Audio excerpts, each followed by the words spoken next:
De nouveau, il y eut le silence et la paix. Rafik se sentait malade. Il était las. Il tremblait d'humiliation et de dégoût. Instinctivement, il se dirigea vers le canapé et s'étendit. Le spectacle des hommes voués à la plus abjecte misère le déprimait comme s'il eût été mêlé à leur déchéance. Il avait tout tenté pour se garantir contre de semblables contacts, avait élevé des murs entre lui et cette humanité dégradée et soumise. Il ne voulait pas être le complice d'une pareille abjection. Il se sentait outragé, éprouvait une répulsion physique à être le témoin d'une barbarie aussi insensée.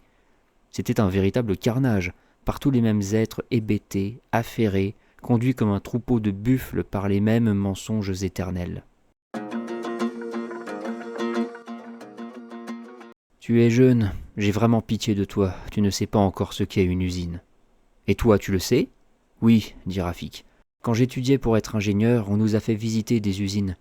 C'étaient de grands bâtiments insalubres et tristes. J'y ai passé les moments les plus pénibles de ma vie.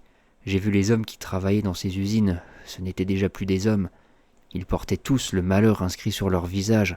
Si j'ai abandonné mes études, c'est uniquement pour ne pas être le chef de cette horde d'agonisants.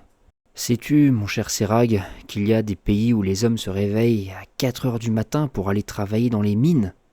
Les mines ? Dit Sérag. Ce n'est pas vrai, tu veux me faire peur. Dis-moi, Rafik, mon frère, ce n'est pas vrai ce que tu viens de me dire. Quoi donc ? Que dans certains pays, les hommes se réveillent à 4 heures du matin pour aller travailler dans les mines. C'est vrai, dit Rafik. Ici, nous n'avons pas encore de mines, mais ça viendra. On en découvrira. On découvrira n'importe quoi pour faire travailler les hommes et les abrutir. Qui te l'a dit ? Personne, mais je connais mieux que toi les hommes. Ils ne tarderont pas longtemps, te dis-je, à gâcher cette vallée fertile et à la transformer en un enfer. C'est ce qu'ils appellent le progrès. Tu n'as jamais entendu ce mot-là ? Eh bien, quand un homme te parle de progrès, sache qu'il veut t'asservir.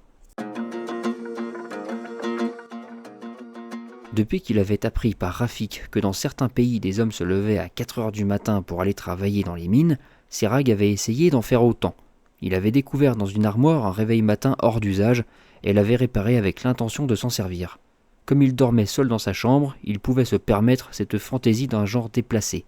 Toutefois, le premier jour, la sonnerie du réveil faillit provoquer un esclandre dans toute la maison.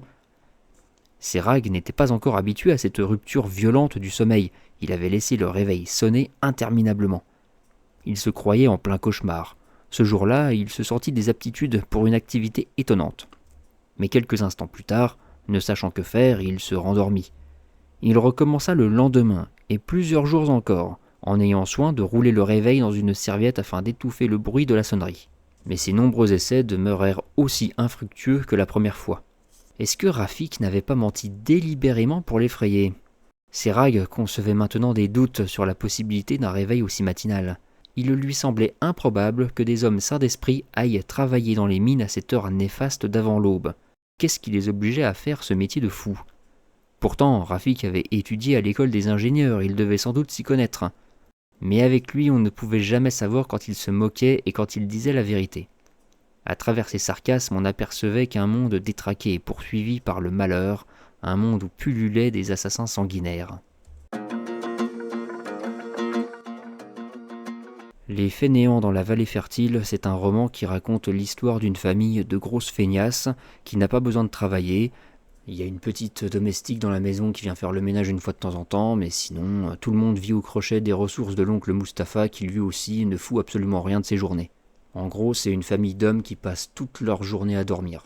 Sauf que, sinon il n'y a pas d'histoire, il y a un des enfants de la famille qui a l'idée saugrenue de trouver un travail, de chercher de quoi s'occuper la journée. Et en plus de ça, l'oncle Mustapha décide de se trouver une femme.